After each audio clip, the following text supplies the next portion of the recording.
It's OG Bobby Beans, and we rocking with LCHUNCHOTV.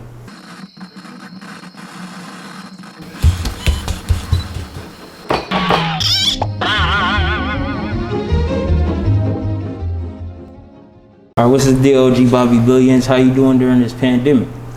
Man, you know, surviving. Shit, thriving and surviving.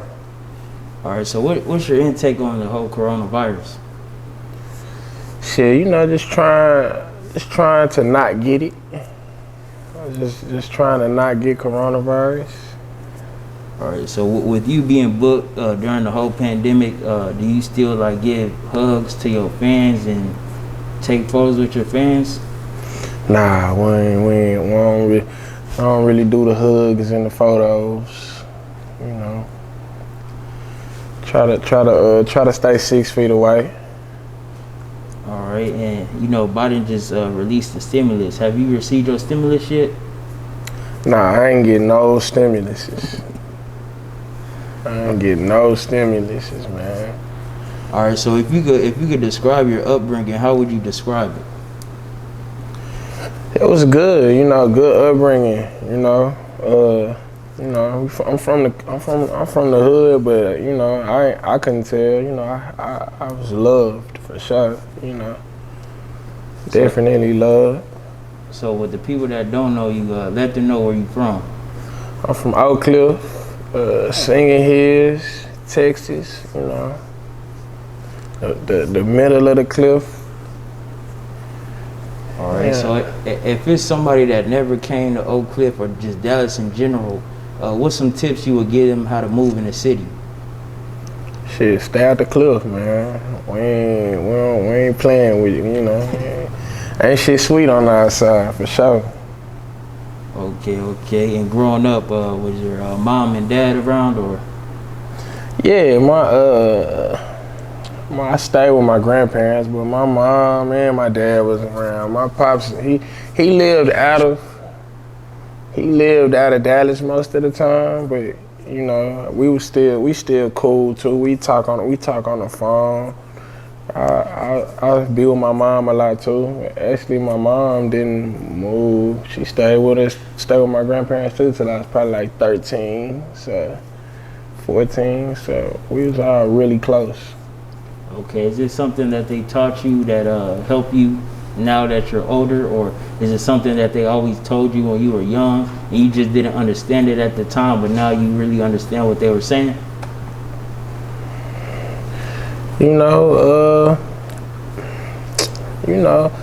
I guess there's it's everything. You know, that's a part of life. That's really everything. You know, everything your parents tell you. You know, when you're a kid, you're young, you're rebellious. But as you get older, you know, I'm grown now. So as you get older, you realize everything that we're saying was right. You know, everything that they saying is right. So kids, you know, listen to your parents for sure. They know they got your best interest at heart. All right, if you could look back at your childhood, would there be some things that you would have done differently? You know, I had a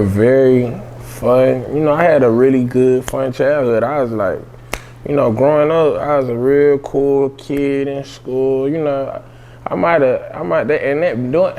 living life and having fun and turning up, that might have slowed me up a little bit. But you know, them memories, them last forever.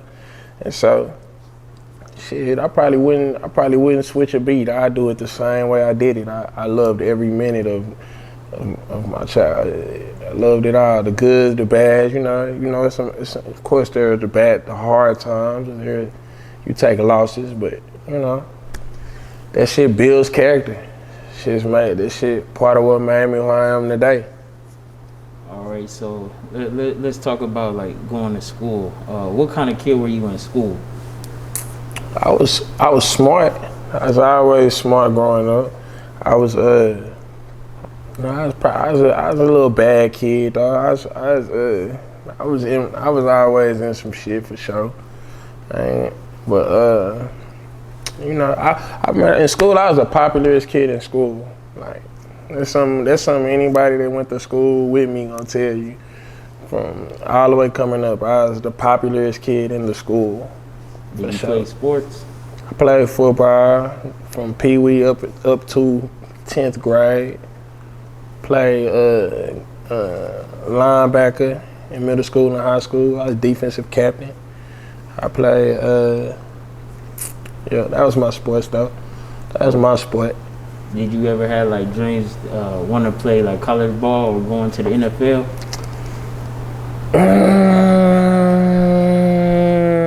I wasn't really just thinking that far ahead. I wasn't never thinking that far ahead when I was young, really. I wasn't even thinking about that back then. I was just having fun with my friends, you know. Okay, so man, let's get into the meaning of Billy Gang and how it started. Could you explain? For sure, Billy Gang, you know, it's a group of people from the hood, group of friends, group of guys from the hood. You know, we just dream, just had the same dreams and goals. We wanted to be big, you know, we wanted to be bigger than the hood. Yeah. Okay, and you know, for the people that don't know you, how did you get the name OG Bobby Billions? And so, you know, we was just coming up with our little names, you know. And so, you know, you got so OG Bobby Billions, that came from like, I think the day before I came up with the name OG Bobby Billions, I was watching South Central. And, you know, they got OG Bobby Johnson in it. And then I just threw the Billions on the end. That shit just flowed, you know, like OG Bobby Billions. That shit just sound good.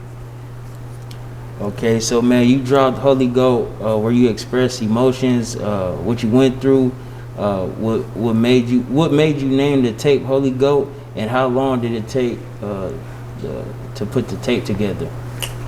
So the tape, all in all, the tape took a little minute to get together just because there was so much going on. But it's always some shit going on. But what made me come with the name Holy Goat was, you know, the gospel theme of the album. The album had that gospel theme, and man, we call ourselves the Billy Goats. You know, I always fuck with the goat shit. Like I had a little clothing brand, and it was the logo was a goat, and so I just took Holy Ghost and put goat on it. Holy Goat, this shit just sound good. You know, it just sounded good. Like damn, you know, that sound like some good ass music gonna be on that tape. So that's how I put that together. Like growing up, did you have like a spiritual family, or did you go to church a lot when you were young? Yeah, for sure. I had a very spiritual family. I went to church a lot growing up, for sure. Always. Okay, so in your last interview, you said Mo3 had hopped on the outside. When you heard the news that he had passed away, how did you feel at that moment? Man, you know, that was really, that was a crazy moment. You know, I was sad for him. You know, I felt bad. You know, of course, I felt bad for his friends and family. You know, and I was just getting to know him, and so you know that was a tough loss for the city as a whole. That was a tough one of the biggest ones actually. That was one of the big losses, for sure. Okay, is there a memory you have with Mo3 where he gave you some wisdom or some words that help you in the future? You know, I say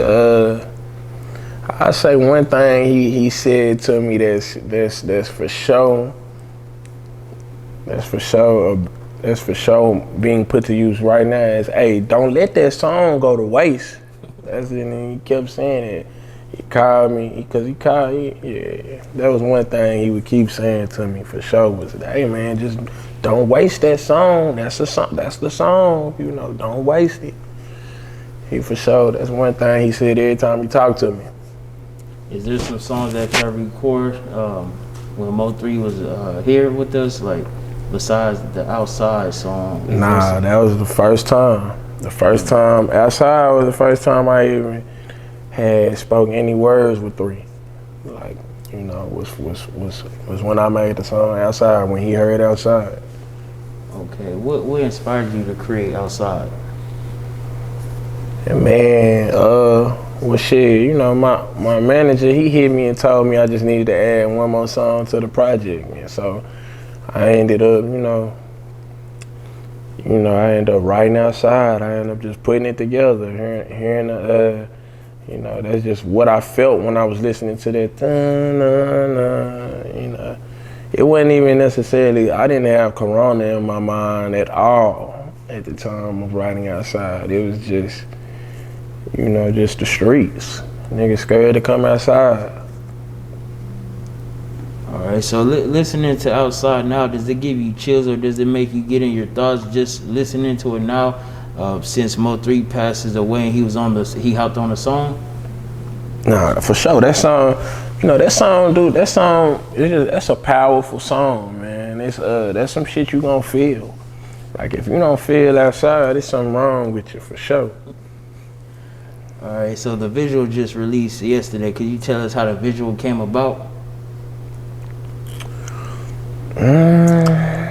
We was just basically getting together because, you know, I'm gonna say before everything went down, it wasn't even even for certain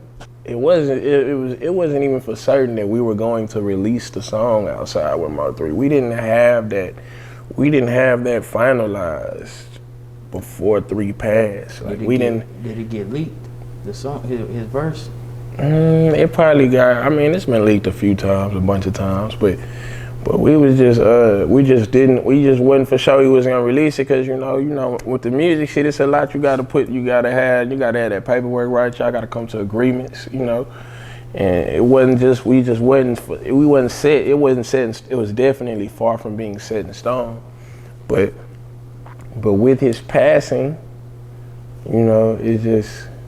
That kind of just spurred things into we got to do this, you know, and so that's kind of how it was. The videos, like we just got to get this done. We got to put this shit together and get this shit out.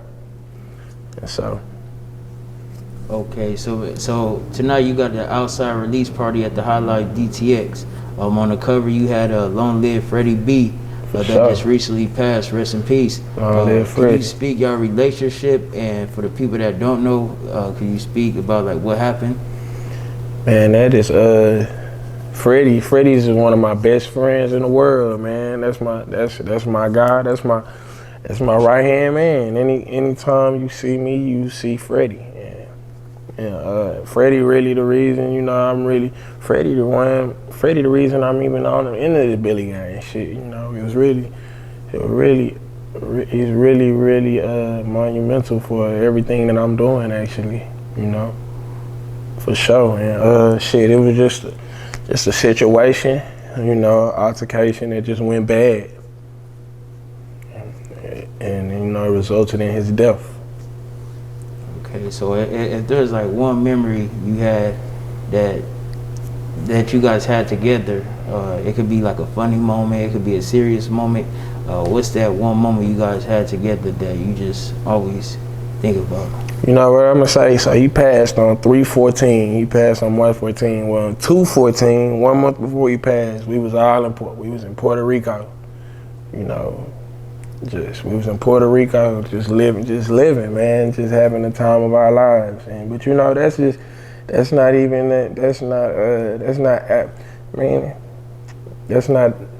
norm. That's the norm for us though. That's my nigga.